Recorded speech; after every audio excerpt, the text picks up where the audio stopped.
We've codified our existence to bring it down to human size, to make it comprehensible.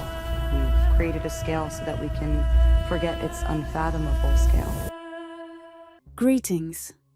I am Hatshepsut, Pharaoh of the Two Lands.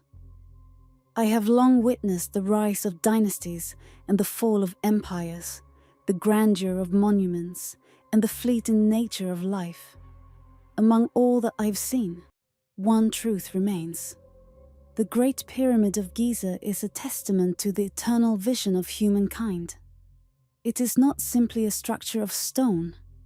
It is a symbol of divine will, a beacon from our past calling out to the future.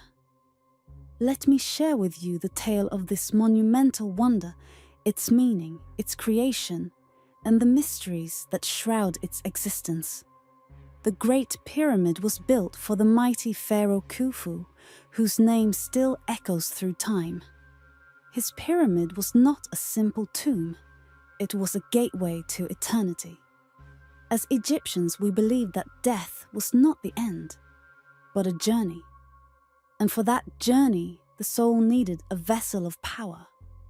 The pyramid served that sacred purpose. Inside it were chambers like the King's Chamber and the Queen's Chamber, with long halls such as the Grand Gallery, all aligned to the stars, pointing heavenward toward the gods. Every stone in the pyramid, over 2 million of them, was placed with divine purpose. No one can say with certainty how it was built, and that is part of its mystery. Some claim ramps, others say water or sleds. What I know is that it was no work of slaves, but of skilled workers devoted to their craft and to the gods. It took decades and the strength of thousands, but what they built has lasted over 4,000 years. And yet, as great as Khufu's pyramid is, it was not the only monument raised in our land to honor the gods and the eternal. I myself commanded the creation of one of Egypt's most sacred sites, my mortuary temple at Deir el-Bahari. Jesa Jeseru, the Holy of Holies, was carved into the cliffs across the Nile from the great sanctuary of Karnak. My steward, Senenmut, designed it with divine inspiration.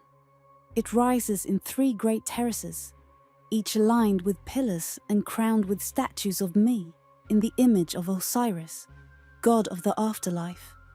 There my spirit would unite with his, and my cult would be honored for eternity. My temple was not just for me. It honored my father, Thutmose I, the goddess Hathor, the funerary god Anubis, and the sun god Ra-Horakhti. An altar under the open sky welcomed the rising sun. At the heart of the temple, cut into the rock, lies the sanctuary of Amun, the god who, I proclaimed, was my true father. My temple's walls speak through painted reliefs, more than words could ever tell. They show rituals, festivals, the raising of obelisks, and my great expedition to Punt, a land of incense, gold and myrrh. We brought back riches, strange animals, and the blessings of a land untouched. These images still live, capturing my story and my right to rule. They show not just my power, but Egypt's reach, wisdom, and devotion. You see, while the Great Pyramid reached for the heavens in sheer height, my temple reached for the divine through harmony and story. It was a mirror of Ma'at, order, balance, truth. These monuments, both mine and Khufu's, were not built merely to last. They were built to remind. They are the voice of our belief in life beyond death, in the gods' eternal gaze, and in the bond between ruler and divine. And when you gaze upon the Great Pyramid or walk the terraces of my temple, know that you are not just looking at stone. You are standing where the earth touched the heavens. You are witnessing the faith of a people who believed that even time could be shaped by will and wonder. That is the legacy of the pyramids. That is the legacy of Egypt.